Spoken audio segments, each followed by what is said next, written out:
Hello and welcome back to the KCC channel. I'm Rob, and today we'll be jumping into Tales from Tech Support. Before we start, please hit that subscribe button and click the notification bell so you know when the next video goes live. Our first story today comes to us from Fool2074.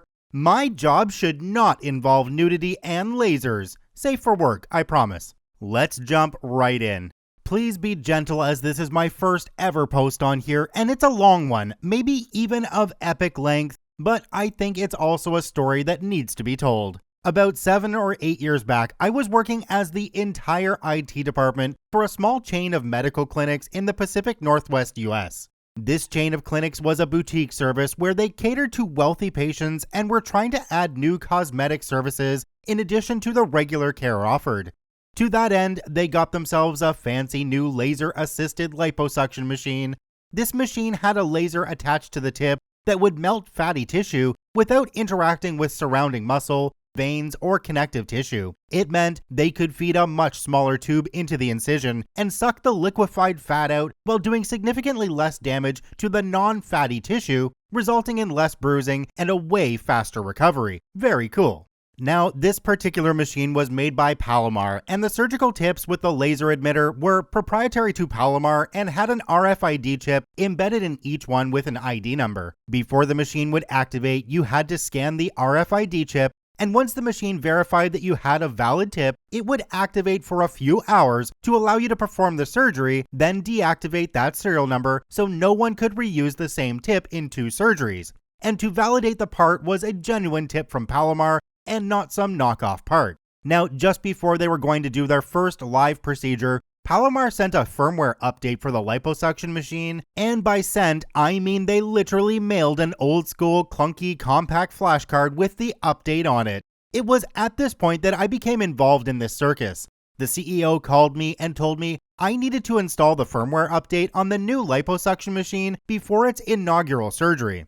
Now, like most IT guys for smaller operations, I am a generalist by necessity. I've done everything from physical infrastructure to migrating physical servers to virtual machines to user-level support to running project management on developing their in-house electronic medical record system, building business analytics with SSRS, but laser-assisted liposuction machines is way outside of my wheelhouse. I explained to the CEO that there is in fact a very specialized breed of nerd you use to service and maintain expensive computerized surgical equipment, and those nerds make significantly more money than my variety does to reflect the very specialized training they have received. He responded, "It's designed so doctors can figure it out, you should be fine." So I shrugged, took the clunky memory card, and went to find the flesh-melting laser. True to his word, it was not a complicated procedure. Big clunky card slot in the back of the machine, fit the big clunky card. I plugged the card in, plugged the machine in, and turned it on. On powering up, the machine booted from the memory card and loaded the firmware update automatically. I watched the various load messages, no obvious errors pop up, it finishes its install and instructs me to pull the card out and restart. I follow direction and lo and behold, the machine boots up to a fancy full color menu. Hooray, that went pretty easy, I thought, but this was not my first rodeo. And while I don't know anything about laser-assisted liposuction machines, I do know not to trust a patch in a production environment without some testing first. So I go to the doctor who's supposed to be performing the surgery with this thing in a few days, and I said to her, "Hey doc, I've got that update loaded in the Palomar machine. It looks like it went fine, but I don't really know what fine looks like on there. So you should definitely turn it on, activate a tip, and make sure the laser is working, that it's sucking, and doing all the things it's supposed to do before you actually try to use it." She assured me that she would, and I left and went on with my life, blissfully unaware that she'd lied.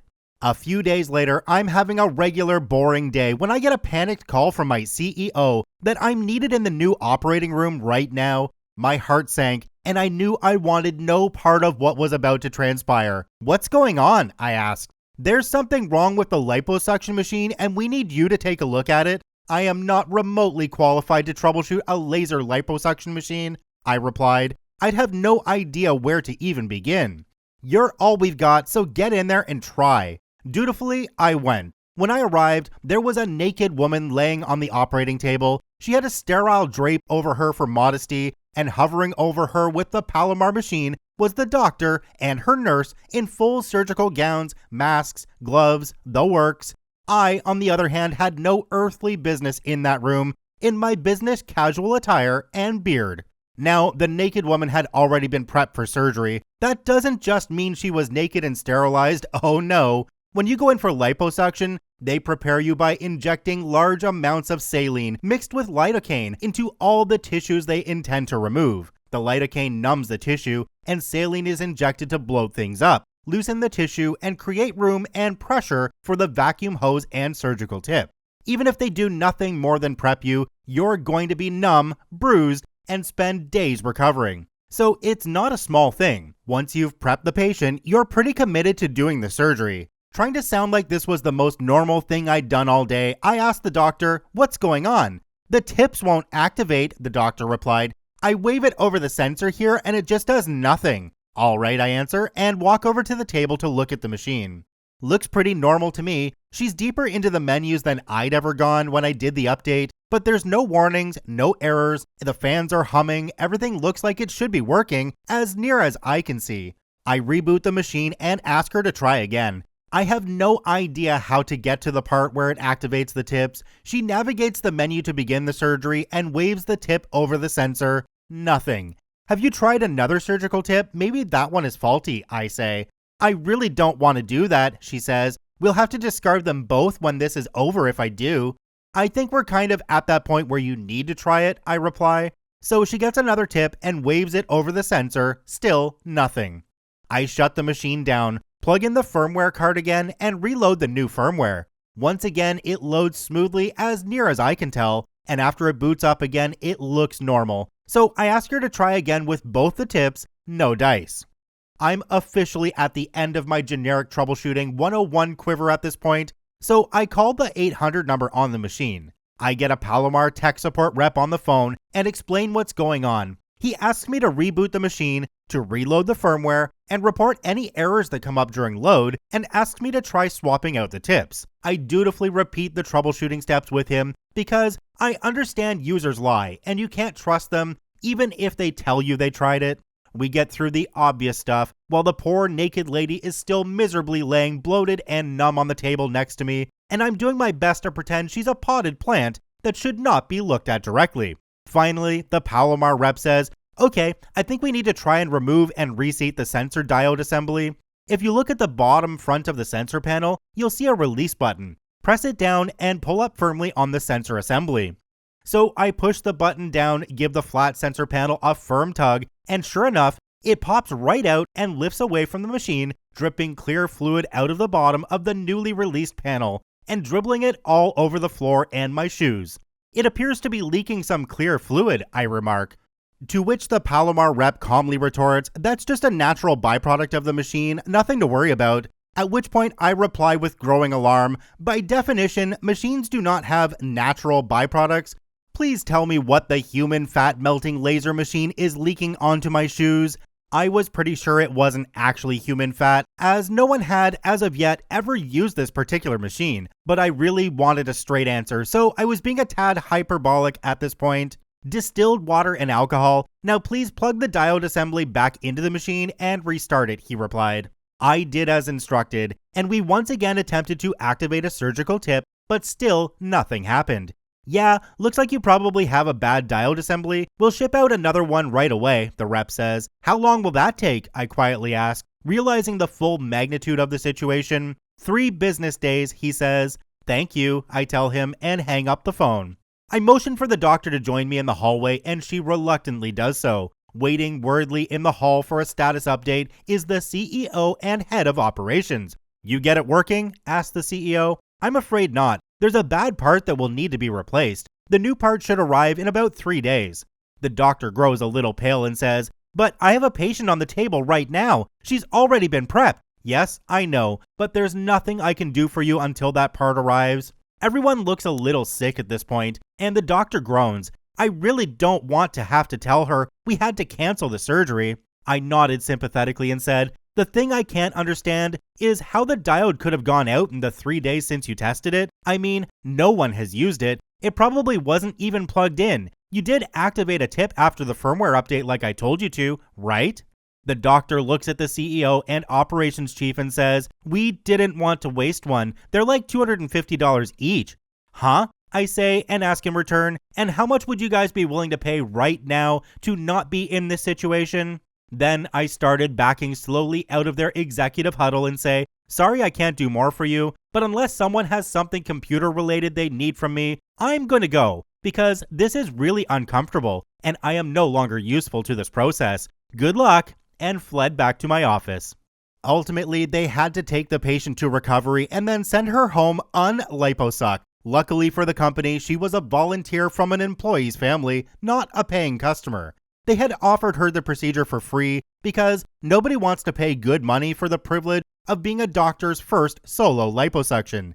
She eventually did return after the part arrived and got her free liposuction. I was mercifully not involved that time. The doctor didn't last another year with the company, and as she was the only one they'd paid to have trained for liposuction, the machine ended up collecting dust in a closet. I ended up sticking around for another 5 years before finally moving on to saner pastures. So you're telling me that this incredibly specialized, expensive machine didn't have a test tip to make sure that it worked? And even if it didn't have a test tip, $250 is a small price to pay.